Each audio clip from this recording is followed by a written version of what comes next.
Welcome to episode 73 of Cougars on Cougars. We are back after a week off. This is Jess. I'm Mary. We've kind of had a crazy summer, but I feel like we're finally at the point where we're going to get into more of a groove. Well, with cross-country and cross-ocean trips. Yes. Now we are more settled in, Yes. which is good because fall camp starts next week. Yep. Quote of the week this week comes from Nelson Mandela, who was born on this day in 1918. I learned that courage was not the absence of fear, but the triumph over it. The brave man is not he who does not feel afraid, but he who conquers that fear. Wise words, as always, from Nelson Mandela. Can we apply that to the first thing we're going to talk about? We don't really know what to call this. We're just going to dig into BYU Basketball's non-conference schedule a little bit because that was released over the past couple weeks when we were off. Will our team need some courage? Will they need to conquer their fear for our non-conference schedule or not? Do they have some fear about going into the whatever they call the UCCU Center, the Utah Valley? We'll touch on some of the highlights and the lowlights of the schedule. We are reading from our Vanquish the Foe article, which we will link to. Robbie McCombs wrote that, and he called the schedule solid. We're going to go ahead and say he was being a little generous with that because I would call it like brittle. It's not really a schedule you look at it and you're really excited about. To me, there's basically one game that stands out. One, maybe two. I remember looking at it and just being like, oh, whatever. You know what I mean? And that's worrisome for March Madness, especially if we haven't learned from being in the WCC for 6 years.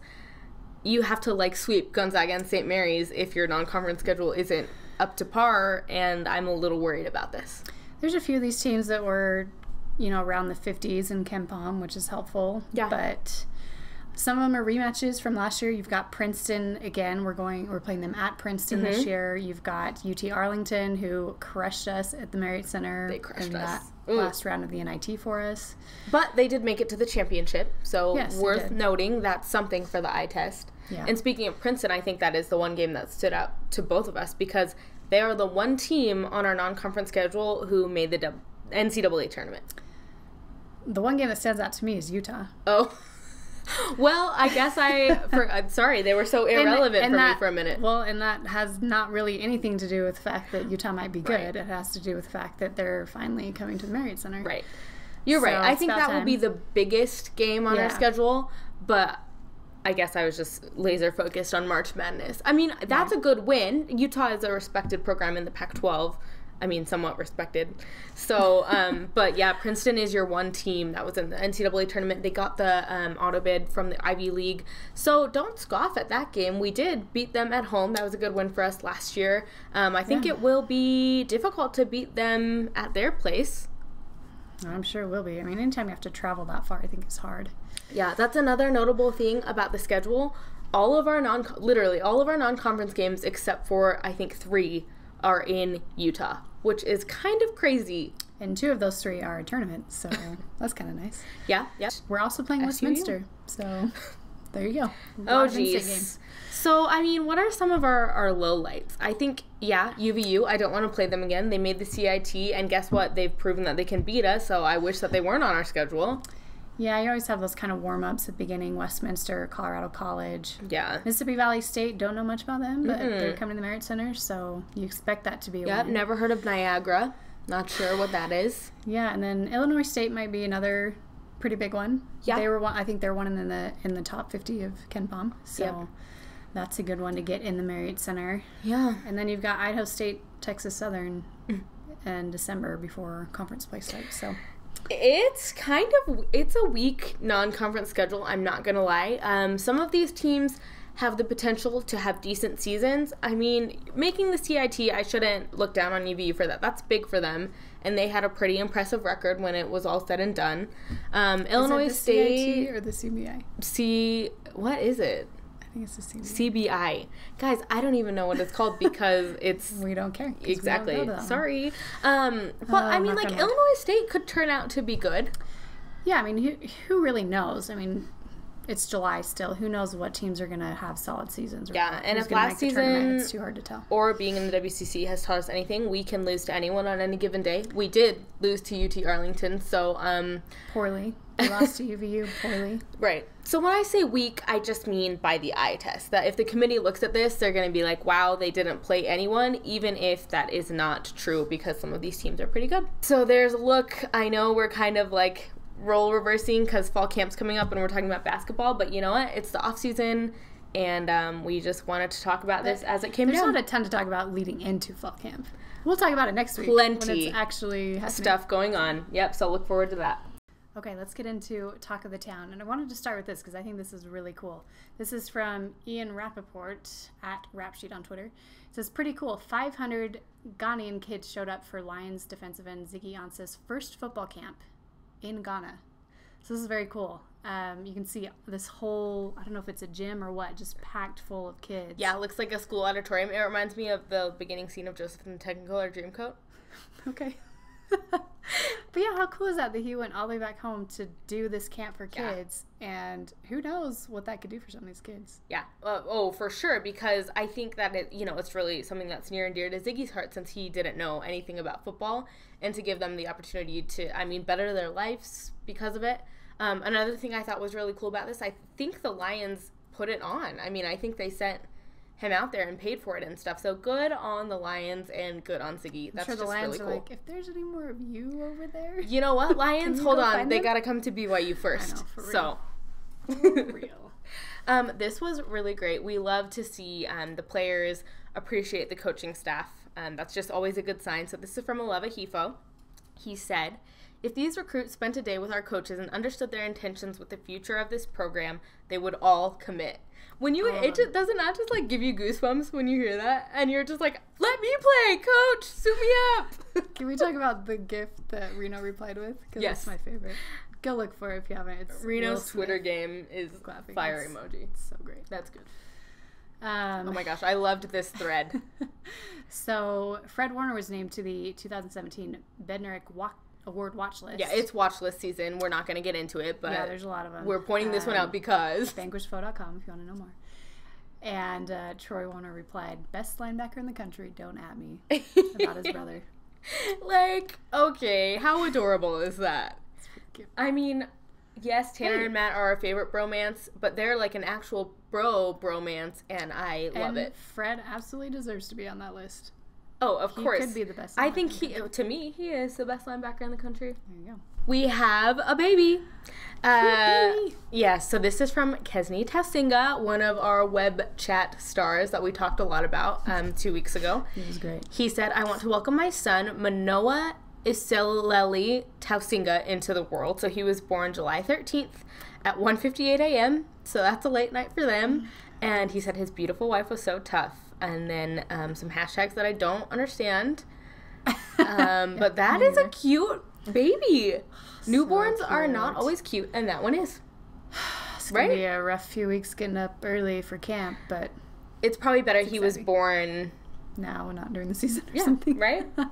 Could always be worse. It's exciting, though. It's always fun to have kids. We love babies. We just need to get them into BYU gear, raising them right. Yes, so true. Anytime Tanner Mangum posts a picture of himself, typically we have to share it, especially if it's with Matt Hadley, which is what we got while we were off on our little break. Look at them. Yeah, it's so funny that, like, they post these pictures of each other. It's not like they're candids or anything. We just have a lot of, like, who posed them, who took it. I do know. Do they have a really long selfie stick? Because I follow Parker, his brother, that they were in Oregon with Parker and Megan and Tanner's nephew, Ollie. So they took a little bro trip there. So I don't know, maybe Parker. I could see Parker taking it. It's just funny. It is funny. What's the caption say? BFFs. I got you. I don't know what it means, but we just love them. Hashtag bromance forever. We need to give them like a ship name. Oh, we do. We'll get back to you on that. Manor? I kind of like it. Okay, we'll go with it. Hashtag Manor. See, now I'm thinking about it. We'll see if anything else sticks. But yes. That's pretty good. Tom Homo. Cougar Nation will be seeing Lavelle logoed products in early August, so that's just a few weeks away. Licensed merchandise will include patches, shirts, and hats in retail, which we talked about that patch a few weeks ago. We did, and we showed that people wanted it for sale, and we will never get tired of Tom Homo listening to Cougar Nation. Like, you guys, please realize how lucky you are that you ask for something and you get it. Listen, no kidding. Keep asking for caffeine. He says royalties for the Lavelle logoed products will be shared with BYU and one of Lavelle's favorite charities, the Boys and Girls Club of Utah County. We will have to get some of that stuff for set. Oh, yeah, let's do it. And I want one of those patches. Okay, so that is most of our football stuff. Moving on to basketball. This is from Whitney Frenette, who said, if you aren't already watching, tune into the TBT tournament on the Watch ESPN app. Team Fredette and Team Utah in a battle right now. And they were. I watched only the last minute or so of that game, but it was, like, so exciting to see Charles Abuelo on the court, Brandon Davies on the court, and it was so weird to see Jimmer coaching. It was it was so weird. They did lose to Team Utah in the last few seconds. Charles Abuelo missed a key free throw, which gave me a little bit of PTSD. But it was fun to see them. That better be the last time we lose to Utah this year. That's all I have to say. Amen. Other basketball things. 4th of July. We had some of the guys hanging out together, it looks like. Yeah, who's there? Yoli. So, let's see. Yoli and Nick and Zach. Zach, of course. Zach's brother. You know we're big on team chemistry, so the more we see them hanging out off the court, the better. That's awesome. Can we talk about how big Yoli looks, though? Yes, he is monstrous.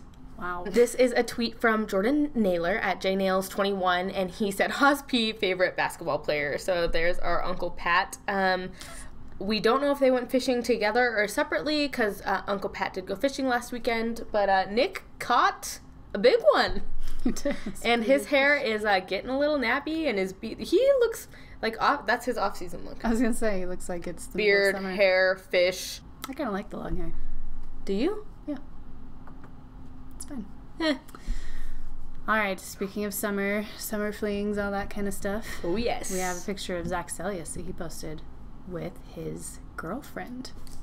I think so. So, you know, sure. we did obviously we did some stalking, duh. So she's tagged as Brianna Chase, and we went to her page. She's a BYU women's basketball player. Always support athletes. She did a nice little happy birthday post for him because it was his birthday this past week. But they're a cute couple, and, you know, 2 BYU basketball players together, can't fault that. Very true. All right, last thing from Chocolate Town is that we just want to mention quickly, Stephen Bayo and Zach Frampton both have new places to play. They will not be playing with the basketball team this year. Sad. Stephen Bayo will be playing at Eastern Washington, his home state. Yeah, we thought he might be going closer to home, and he is. Yep, and Zach is playing at Dixie.